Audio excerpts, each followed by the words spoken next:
오늘 말씀은 불의한 청지기의 비유로 알려진 말씀입니다.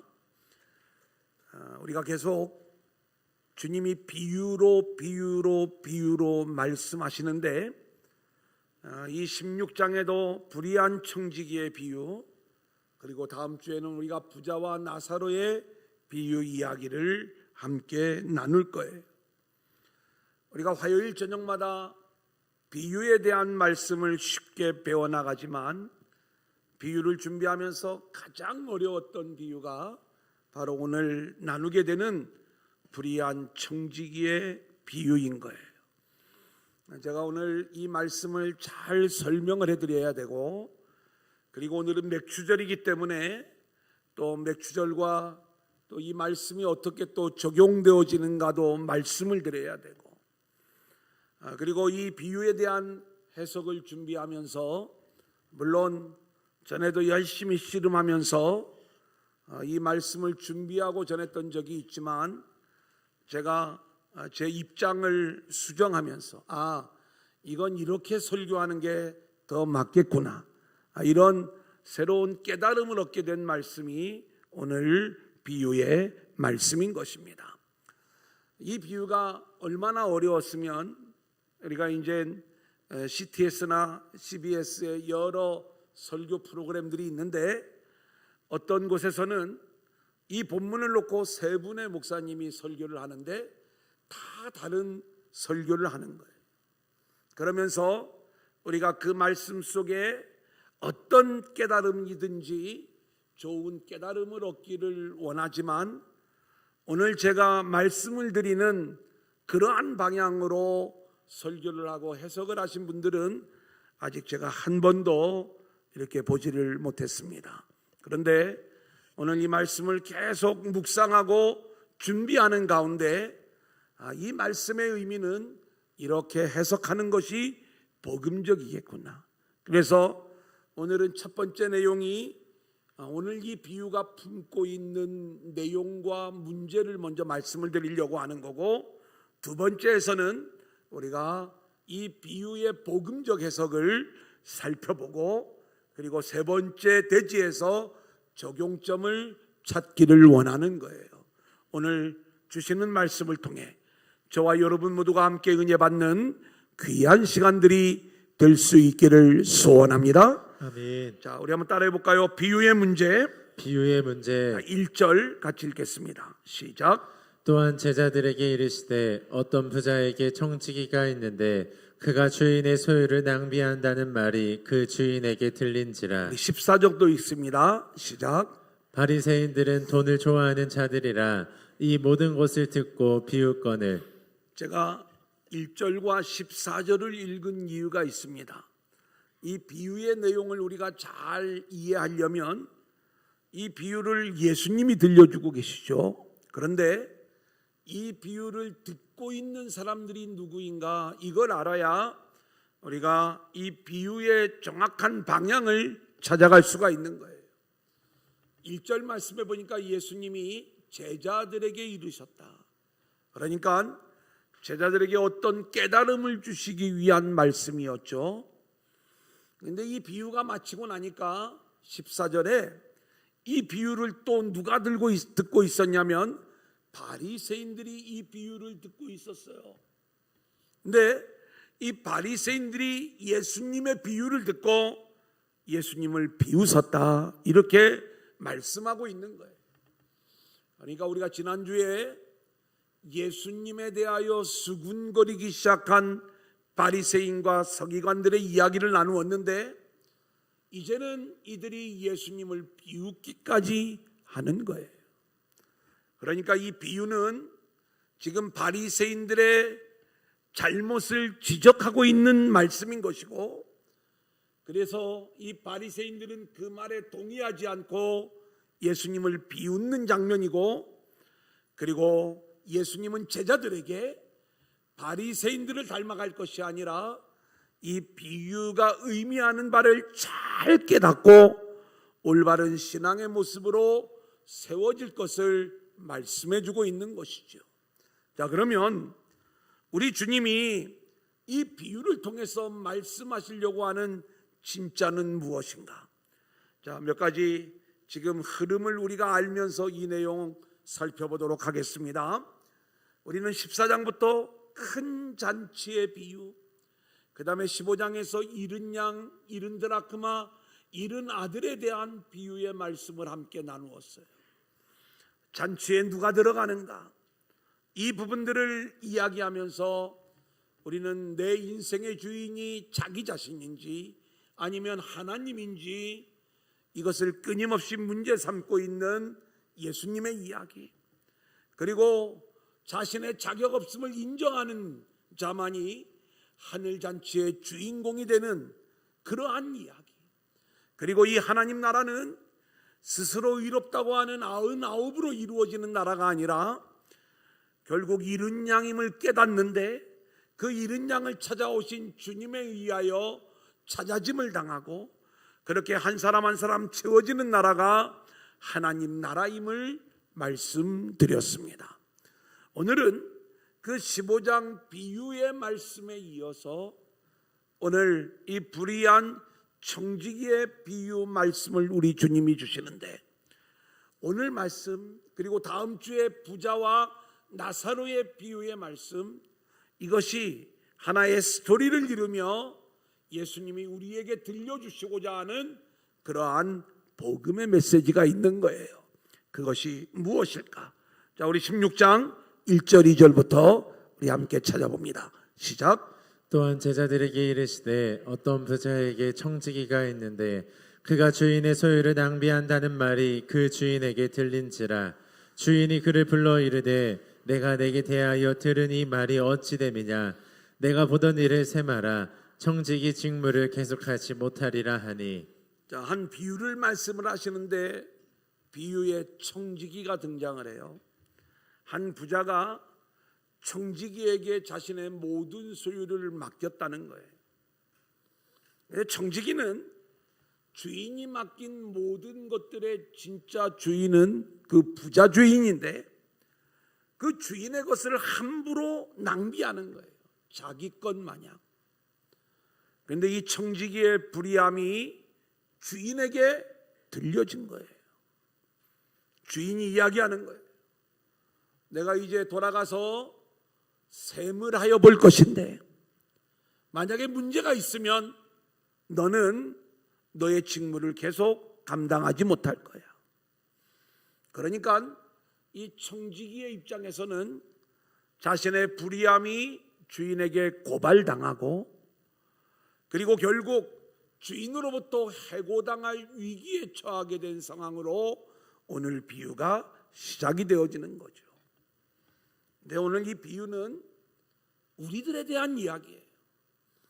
오늘 이 부자 주인은 하나님을 말씀하는 것이고 그리고 여기에 등장하는 청지기는 우리 성도들을 보여주고 있는데 우리에게 주어진 모든 것의 주인은 하나님이에요. 내 생명, 나의 건강, 나의 시간, 그리고 나에게 있는 모든 것들은 진짜 주인이 하나님이신데 그것을 제 멋대로 사용하고 있다는, 낭비하고 있다는 그 이야기가 주인에게 들린 거예요. 그래서 주인이 이제 내가 너를 곧 셈하여 볼 것인데 문제가 있으면 해고하여 버리겠다.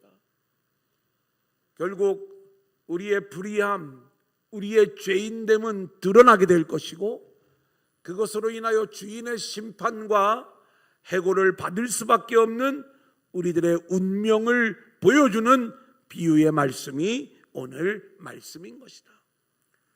어떤 분은 이렇게 이야기를 해요. 나는 그래도 인생을 성실하게 살았어. 그러니까 나는 그래도 좀 인정을 받을 거야. 이게 바리새인들의 생각인 거예요.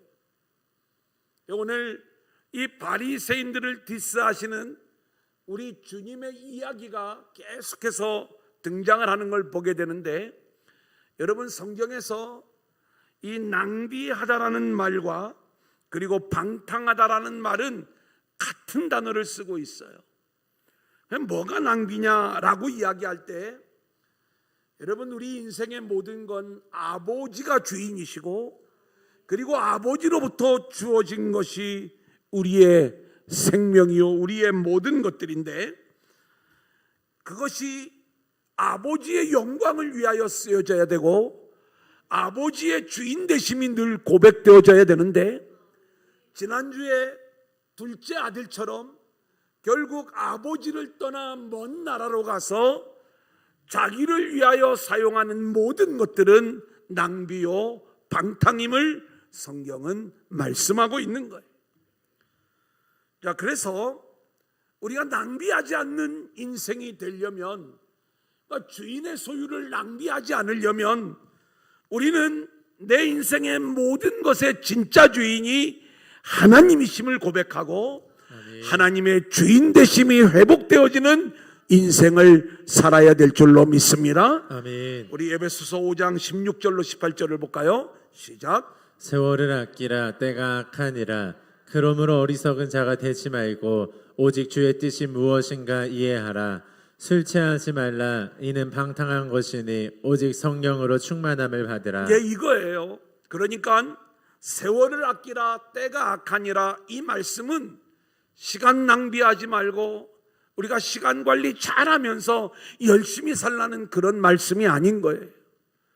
여러분이 아무리 성실하고 최선을 다한 인생을 살았다 할지라도 여러분의 인생의 진짜 주인이 하나님이시고, 아멘. 그리고 하나님의 다스림을 받는 인생이 되지 않았다면 아무리 최선을 다한 성실한 인생을 살았다 할지라도 그 인생은 낭비된 인생이요, 지난주에 돼지치기의 일이요 주염 열매를 먹는 일임을 성경은 말씀하고 있는 거예요.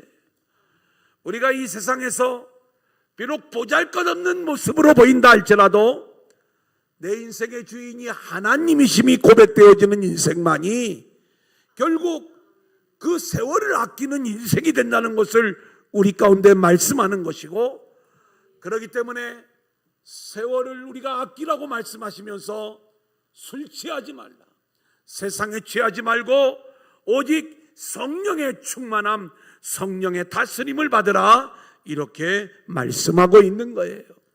사랑하는 여러분, 오늘 우리는 그렇기 때문에 이 비유의 말씀을 들으면서 결국 하나님이 주신 생명과 건강과 우리 인생의 모든 것들이 나의 영광을 위하여 사용되어지고 있다면 그것이 결국 하나님의 것을 낭비하는 그러한 인생이 되었음을 우리가 고백하고, 그 불의함 때문에 우리는 결국 하나님의 심판을 받을 수밖에 없는 존재들이 되었는데, 이렇게 심판이 예고되어진 이 청지기가 어떤 모습을 보이고 있는가?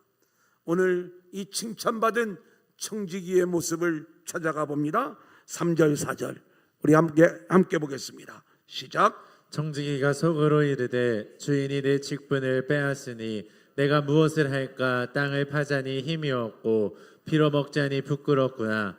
내가 할 일을 알았도다. 이렇게 하면 직분을 빼앗긴 후에 사람들이 나를 자기 집으로 영접하리라 하고. 지금 이 청지기는 자기에게는 해답이 없는 걸 알았어요.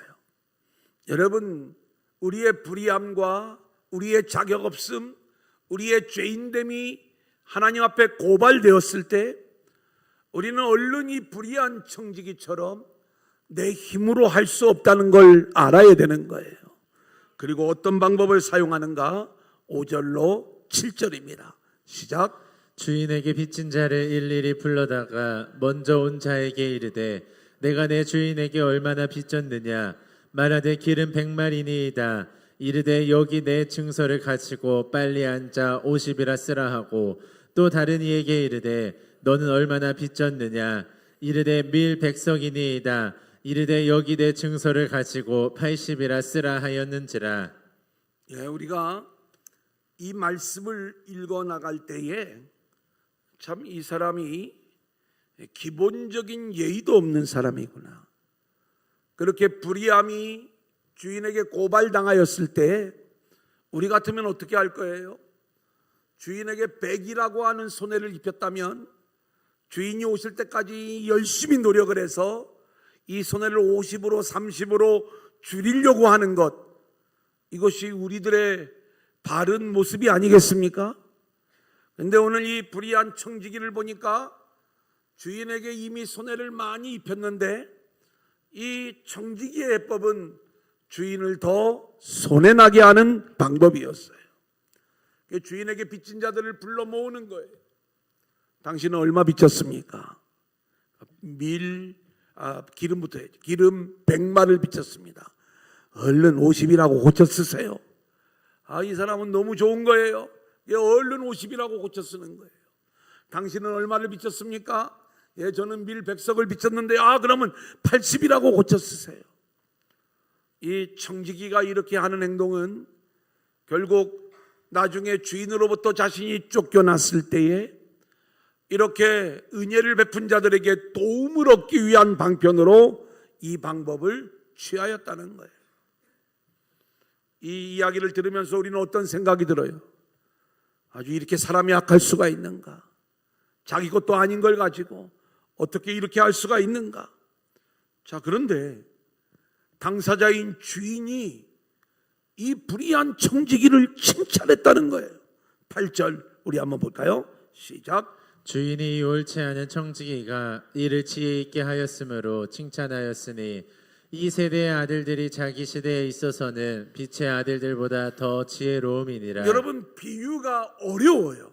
왜 어렵냐면 우리의 기준으로는 이 청지기를 칭찬하는 주인이 이해가 안 되는 거예요. 주인은 이 청지기를 해고하려고 하는 게 주인에게 손해를 입혔기 때문이에요. 그래서 해고를 하려고 하는데 더 많은 손해를 끼치는 방법으로 지금 이 청지기가 계속해서 불의를 행하고 있는데 오히려 이 청지기의 불의를 칭찬해 준 모습이 되는 거예요. 요즘으로 이야기하면 이 청지기는 문서 위조범이고요. 그리고 업무상 배임죄에 해당되는, 그래서 주인을 더 어렵게 하고 더 망하게 하는 그러한 일들을 진행을 했는데, 그럼에도 불구하고 왜 주인이 이 청지기를 칭찬을 했는가? 예수님의 비유의 말씀이지만 우리가 잘못한 건 잘못한 건데 칭찬한 이유가 무엇일까? 복음이 아니면 풀리지가 않습니다. 다양한 해석들이 있는 건 인간의 윤리와 인간의 생각으로 이 내용들을 풀어가다 보니까 다양한 입장과 생각들이 나오는 거예요. 자, 첫 번째 이런 해석이 있어요. 주인의 칭찬은 청지기의 불의함까지 칭찬한 게 아니다. 주인이 칭찬한 건 이 청지기의 지혜를 칭찬한 건데, 자기 인생이 망할 줄 알고 자기 인생의 미래를 지혜롭게 준비했기 때문에 이 청지기의 그 지혜를 칭찬한 거지 청지기 자체를 칭찬한 게 아니다. 이렇게 해석을 하는 거예요. 그러니까 이 불의한 청지기의 지혜를 칭찬한 것처럼 우리도 인생의 심판과 망할 것을 아는 인생들은 지혜롭게 미래를 준비하는 인생들이 되어야 된다. 이렇게 이 비유를 결론 짓는 거예요.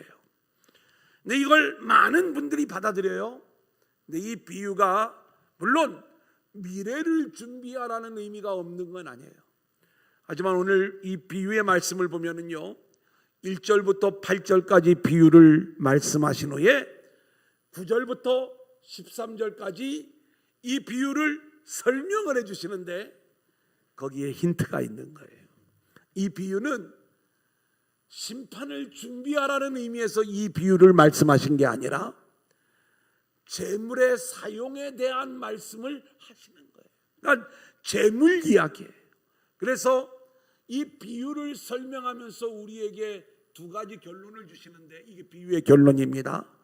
하나는 불의의 재물로 친구를 사귀라는 말씀이고, 또 하나는 하나님과 재물을 겸하여 섬길 수 없다는 말씀이에요. 그러니까 1절부터 8절까지 비유의 말씀은 우리가 이 재물이라고 하는 관점에서 이 비유를 접근하는 것이 맞는 거지, 미래를 약사빠르게 준비한 이 청지기의 그 지혜를 칭찬한 그 내용이 아니라는 거죠.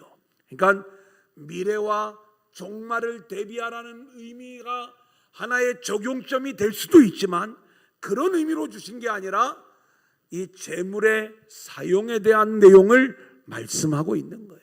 우리가 지난주 아버지의 재물을 탕진했던 둘째 아들의 이야기에 이어서 오늘 또 한 번 이 재물에 대한 이야기를 말씀하시는 것이고, 다음 주에도 이 부자 유대인과 거지 나사로에 대한 이야기를 이어서 말씀하고 있는 거예요. 또 하나의 해석은 제가 전에 취했던 내용인데 이런 거예요. 이 불의한 청지기가 기름 100마를 빚진 사람에게 50이라고 붓기고 50이라고 쓰라고 했잖아요. 아니, 이왕 은혜를 베풀려면 기름 100마를 기름 10말로 바꿔주면 얼마나 더 좋을까? 그죠? 그리고 당신하고 나하고 반띵하자고. 그러면 이왕이면 더 작게 적어주는 게 좋은데 50으로 적어진 이유가 있다는 거예요. 또 밀은 100석을 빚졌는데 이 사람한테는 50이 아닌 80이라고 적으라고 하는 이유가 있었다는 거죠. 이걸 당시에 유대 사회적 배경에서 찾는 해석이었어요. 이게 뭐냐면 당시의 유대인들은 엄격하게 고리대금업이 금지가 되어져 있어요. 그래서 기름 100마를 빌려가면 원래 이자를 쳐서 더 많이 받아야 되는데 더 받는 게 율법을 어기고 불법이니까 겉으로는 율법을 지키는 척하면서 이면 거래가 있는 거예요. 그래서 이제 100마를 저한테 빌려간다 그러면 차용증서에 100마를 쓰고 빌려줘요. 근데 빌려줄 때 100마를 다 줘야 되는데 선이자로 50마를 떼는 거예요. 실제로는 50만 주면서 차용증서에는 100마를 쓰는 거죠. 이미 이자를 받는 거예요. 밀은요, 좀 더 궁핍한 사람들이 얻는 게 밀이에요. 그래서 밀은 선이자를 그래도 양심이 있으니까 20석만 떼는 거예요. 그러니까 지금 이 불의한 청지기가 감하여 준 부분은 선이자로 떼었던 그 당시에 기름 50말, 밀 20석을 감하여 준 것이다. 그래서 이 일로 인하여 어떤 일이 생겨나게 되었냐면 당시에 부자 유대인들이 전부 다 사람들에게 욕을 얻어먹고 살았는데 적어도 이 내용들을 다시 감하여 줌으로써 이 청지기의 행동이 주인의 사랑과 주인의 긍휼을 그리고 주인의 명예를 회복한 그런 일이었기 때문에 주인으로부터 칭찬을 받은 것이다. 물론 이 말씀은 일리가 있는 해석이긴 해요. 하지만 오늘 이 본문을 우리에게 말씀하는 진짜 의미를 찾아갈 때 우리가 이러한 접근이 좀 과한 해석일 수가 있다. 그러면 이 말씀을 우리가 제대로 이해하려면 어떤 부분을 우리가 염두에 두어야 되는가? 이 비유를 듣고 나서 바리새인과 예수님 사이에 일어났던 그 일들이 이 비유가 어떤 내용인가를 우리에게 잘 설명을 해주는 거예요. 자, 14절 우리 한번 보겠습니다. 시작. 바리새인들은 돈을 좋아하는 자들이라 이 모든 것을 듣고 비유건을. 주님은 이 비유의 이야기를 통해서 하나님께서 우리에게 주신 모든 것, 생명, 또 건강, 또 우리의 물질, 또 우리의 시간, 이 모든 것들이 하나님의 것인데 우리는 이것을 낭비하는 자들, 자기 영광을 위하여 사용하는 게 다 낭비라고 그랬어요. 하나님의 주인 되심이 나타나지 않고 자기를 위하여 쓰는 것, 그렇게 낭비된 그 인생들은 결국 하나님의 심판이 예고된 인생임을 보여주면서 여기에 지금 함께 식사하고 있는 세리와 죄인들, 이 사람들만 심판이 예고된 게 아니라 이 비유를 듣고 있는 제자들인 너희들, 그리고 여기에 함께 있는 바리새인들 모두가 다 그 불의함, 죄악됨이 고발당하여 결국 하나님의 심판이 예고된 인생들이야. 이걸 알려주는 거예요. 이걸 너희가 깨달았다면 어떻게 해야 되는지 아니? 그 불의의 재물을 이제 남은 기간 동안 너희를 위하여, 너희 영광을 위하여, 그리고 너희 탐욕을 위하여 사용하지 말고 그것을 통해서 너희들이 해고당한 이후에 너희를 영접할 수 있는 사람을 얻는 일에 이 하나님이 주신 것들을 사용할 수 있어야 된다. 이 내용을 말씀해 주려고 이 비유를 들려주신 거예요. 그러니까 지금 바리새인들은 이 비유의 결론이 하나님과 재물을 겸하여 섬길 수 없다라고 이야기했을 때 우리는 나에게 주신 하나님의 것을 가지고 나의 영광을 위하여 사용하는 게 재물을 섬기는 일이에요. 그런 이 바리새인들의 잘못을 우리 주님이 이 비유를 통해서 지적하고 계신 것인데, 왜냐하면 이 바리새인들은 자신들의 불의를 인정하지 않으니까. 그래서 이 비유를 통해서 제자들에게는 너희는 오직 하나님만을 섬기고 하나님이 너희에게 주신 그 재물을 너희들의 영광을 위하여 사용하는 불의함을 내려놓아야 됨을 이 비유를 통해서 말씀하고 있는 거죠. 자, 이제 이 비유에 대한 복음적 해석입니다. 한번 따라하겠습니다. 복음적 해석. 복음적 해석. 9절 같이 볼까요? 시작. 내가 너희에게 말하노니 불의의 재물로 친구를 사기라. 그리하면 그 재물이 없어질 때에 그들이 너희를 영주할 처소로 영접하리라. 예, 왜 하나님이, 우리 주님이 이 비유를 말씀하시면서 재물을 불의의 재물이라고 이야기를 했는가? 우리 인생은 이 재물이 하나님이 주신 것임을 알아야 되는데, 그렇다면 하나님의 주인 되심을 인정하면서 이 재물을 사용할 수 있어야 되는데, 그 재물은 단순한 물질만이 아니라 하나님이 우리에게 주신 생명과 건강과 시간과 우리 삶의 모든 것들이 될 수 있는 것이고, 바리새인들은 이러한 것들을 가지고 자기 영광을 위하여 사용하였다, 이렇게 말씀을 드렸어요. 실제로 그들은 끊임없이 율법을 지키고 또 아주 열심히 종교 생활을 해가면서 종교적 재물을 모으는 사람들이 바로 바리새인들이었어요. 근데 그렇게 너희 영광과 너희 탐욕을 채우는 그러한 일들을 하지 말고 주님의 것이라면 주님의 영광을 위하여 사용해야 되는데, 그것을 나의 영광으로 사용된다면 주님의 입장에서는 주님의 영광이 훼손당하는 거예요. 주인이 손해를 보는 일이에요. 주인의 손해에는 관심이 없고 자기 탐욕을 위하여 사는 모든 인생은 결국 불의의 재물로 자기 탐욕을 위하여 사는 그러한 인생임을 말씀하고 있는 거죠. 그래서 너희는 그 불의의 재물로 친구를 사겨라 라고 이야기했을 때, 이 친구는 우리를 영원한 곳으로 인도할 수 있는 친구라고 설명을 해줘요.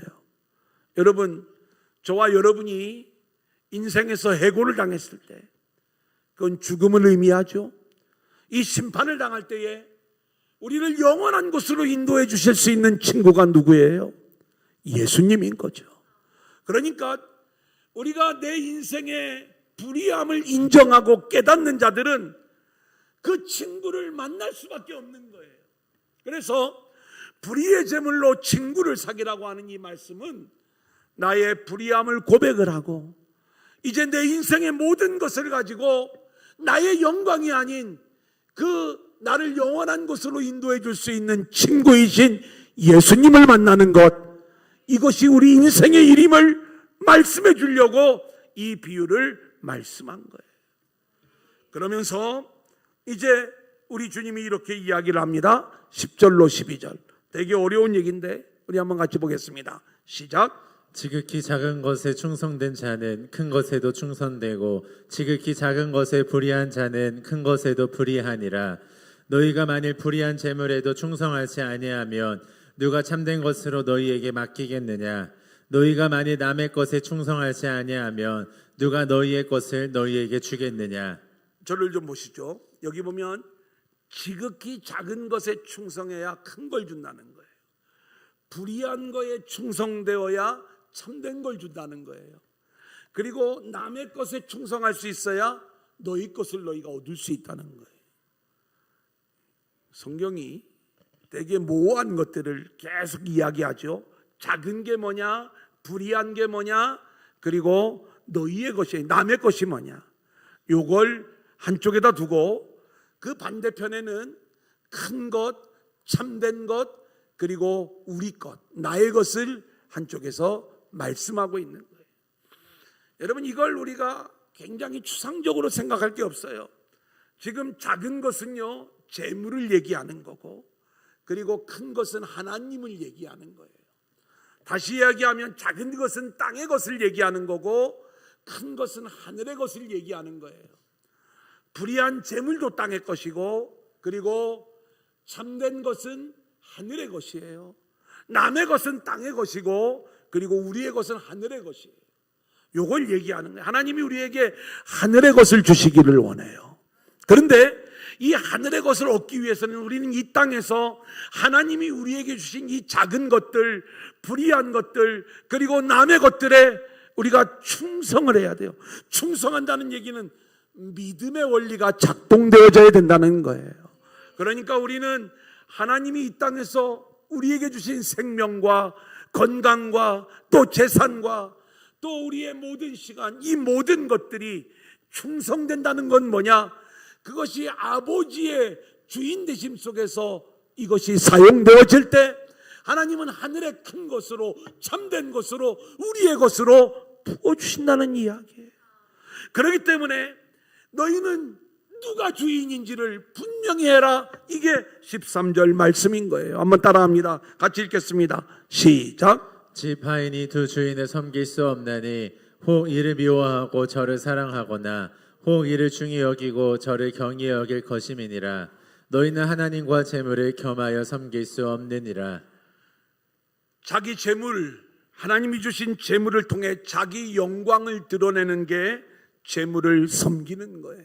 여러분은 여러분의 생명과 여러분의 건강과 시간과 하나님이 주신 걸 가지고 여러분의 어떤 성취와 또 여러분의 영광, 또 여러분의 어떤 기쁨, 이런 것들을 위하여 우리가 사용하고 있다면 우리는 하나님을 섬긴다고 하면서도 재물을 섬기는, 두 주인을 섬기는 모습인데 이게 바리새인들의 모습이라는 거예요. 이것은 참된 믿음이 아니라는 것을 우리 주님은 오늘 말씀을 통해 우리 가운데 이야기해 주는 거죠.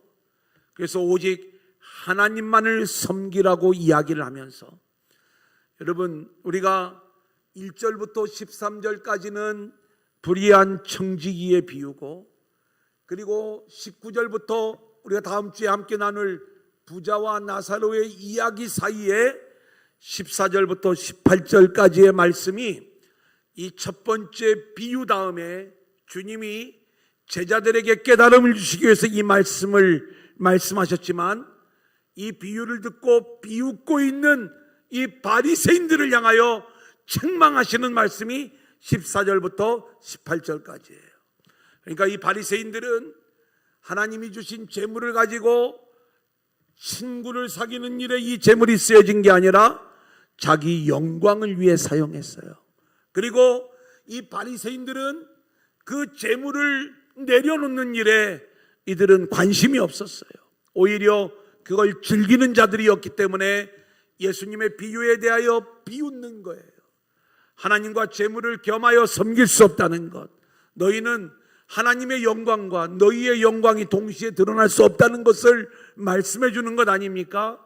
그러면서 이제는 이 비웃는 바리새인들을 향하여 예수님이 책망하시는 내용을 들으면, 이 비유가 이런 내용이구나 하는 것을 우리가 더 명쾌하게 알 수가 있습니다. 자, 우리 14절부터 다시 한번 보겠습니다. 시작. 바리새인들은 돈을 좋아하는 자들이라 이 모든 것을 듣고 비웃거늘. 바리새인들의 문제는 돈을 좋아한다는 것이었어요. 실제로 바리새인들이 물질의 노예가 되었다는 이야기가 아니라 하나님이 주신 것을 자기를 위해 사용하는 걸 말하는 거예요. 재물을 좋아한다. 다시 말해서 여기서의 돈은 단순히 물질을 말하는 것이 아니라 바리새인들이 자기를 위하여 쌓아놓은 재물은 자기 영광을 위한 종교적 재물들이었어요. 바리새인들은 부자예요. 어떤 부자냐? 내놓을 것이 많아. 전도도 많이 했어. 또 예배도 열심히 드렸어. 그리고 얼마나 인정을 많이 받는지 훌륭하다고 다 이야기를 해요. 이게 부자인 돈을 좋아하는 바리새인들의 모습이에요. 근데 그 사람들로부터 인정받는 이 모습을 내려놓고자 하는 마음이 없어요. 자기들 역시 불의함을 고발당하여 결국 친구이신 예수님으로만 그들이 영원한 곳으로 들어갈 수 있는데, 그들은 자기들의 영광만으로도 수고만으로도 얼마든지 그 나라에 들어갈 자격이 있다고 해서 예수님의 이야기를 들으면서 알아들었거든요. 자기들을 디스하고 있다는 걸. 그래 주님을 비웃고 있는 거예요. 자, 그러자 주님이 이렇게 이야기를 합니다. 15절부터 우리 한번 같이 보겠습니다. 시작. 예수께서 이르시되 너희는 사람 앞에서 스스로 옳다 하는 자들이나 너희 마음을 하나님께서 아시나니 사람 중에 높임을 받는 그것은 하나님 앞에 미움을 받는 것이니라. 보세요. 너희도 불의를 고발당한 불의한 청지기임을 너희도 알아야 돼. 근데 너희는 스스로 옳다고 생각을 하고 스스로를 높이고 있는 그 모습이 하나님의 미움을 받고 하나님의 심판을 받는 일이야. 이 내용을 말씀하는 거예요. 16절 시작. 율법과 선지자는 요한의 때까지요 그 후부터는 하나님 나라의 복음이 전파되어 사람마다 그리로 침입하느니라. 그러나 율법의 한 획이 떨어짐보다 천지가 없어짐이 쉬우리라. 너희들이 지금 율법을 행하는 걸 가지고 자기 의를 삼고 그 율법의 재물, 종교적 재물을 가지고 얼마든지 하나님 나라에 들어갈 수 있다, 옳다함을 인정받을 수 있다, 이렇게 생각을 하지만 그 율법은 결국 복음으로 나아가야 돼. 율법의 시대가 끝이 나고 결국 복음의 시대가 열리게 되는 거야. 율법은 왜 중요한지 아니? 이 율법을 가지고 너희의 불의함을 깨닫고 복음과 은혜를 붙잡는 자가 되어야 하는 거야. 근데 지금 이 바리새인들은 그걸 모르고 있는 거예요. 그래서 주님은 이들을 이렇게 평가를 해요. 18절입니다. 시작. 무릇 자기 아내를 버리고 다른 데 장가드는 자도 간음함이요 무릇 버림당한 여자에게 장가드는 자도 간음함이니라. 아니, 성경이 얼마나 어려운지 보세요. 여태까지 계속 불의의 재물로 친구를 사귀어라, 하나님과 재물을 겸하여 사귈 수 없다, 그러면서 이 바리새인들이 재물을 얼마나 사랑하는 자들인가를 질책을 하시면서 말씀을 하시다가 그 말씀의 결론이 뭔지 아세요? 자기 아내와 살지 않는 사람은 다 간음하는 사람이래요. 그리고 자기 아내를 버리고 다른 데 장가드는 자, 그리고 버림당한 여자에게 장가드는 것, 이게 간음이라고 설명을 하고 있어요. 우리가 문자적으로 이 말씀을 읽어나가다 보면 어떻게 이 내용을 해석할 수밖에 없냐면, 아니 갑자기 성경에서 왜 갑자기 이혼과 재혼의 이야기가 나오냐. 그리고 실제로 이 내용의 복음적 의미를 모르면 그냥 이 내용을 결혼 이야기로 주석을 해놓은 학자들도 얼마나 많이 있는지 몰라요. 이 얘기는 그런 얘기가 아니에요. 하나님이 우리에게 주신 진짜 아내는요, 복음과 은혜를 붙잡는 일이에요. 아멘. 그런데 이 자기 아내를 버리고 다른 데 장가, 이 다른 데라고 하는 것은 바로 율법과 그리고 종교를 얘기하는 거예요. 그러니까 지금 우리는 복음을 붙잡고 살도록 하나님께서 우리에게 모든 것들을 주신 거예요.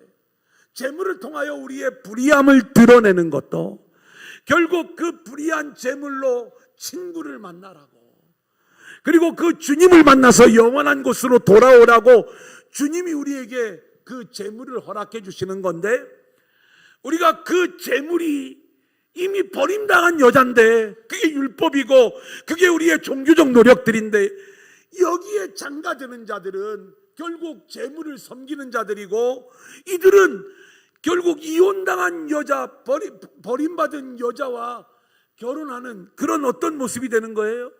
그런 가늠한 모습이 되는 것이다. 이 내용을 말씀을 하는 것이고, 우리는 우리의 영원한 친구인 예수님을 만나는 것, 이게 자기 아내와 살아가는, 그래서 오직 하나님만을 섬기는 모습임을 우리 가운데 이야기하는 내용인 것입니다. 이제 제가 정리를 해드립니다. 오늘 이 비유의 이야기는 바리새인들의 문제가 무엇인가를 우리가 알면 쉽게 풀어지는 거예요. 바리새인들은 자신들이 불의가 고발당한, 그래서 하나님의 심판이 예고되어진 인생임을 인정하지 않았어요. 왜냐하면 자기들은 의로운 인생이라고 생각을 하는 거예요.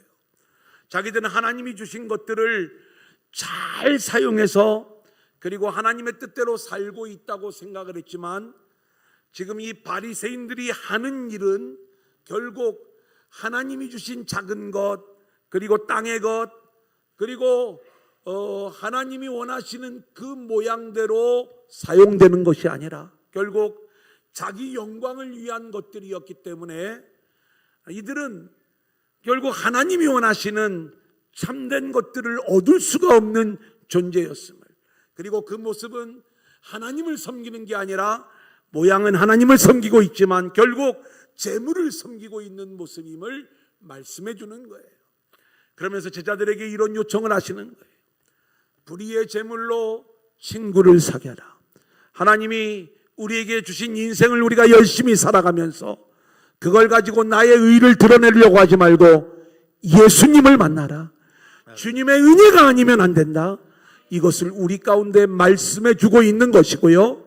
그렇게 주님을 붙잡는 인생을 살아가는 게 자기 아내와 결혼하는 모습이 되는 것이고, 결국 그 자기 아내를 몰라보고 자기 영광을 위하여 여전히 자기 인생을 사용하는 자들은 남의 아내 또는 버림받은 여자와 결혼하는 그러한 간음의 모습임을 우리 가운데 이야기하고 있는 거예요. 이제 마지막 세 번째입니다. 따라하겠습니다. 기본으로 돌아가라. 기본으로 돌아가라. 본문을 통해 우리가 돌아가야 될 기본은 무엇인가?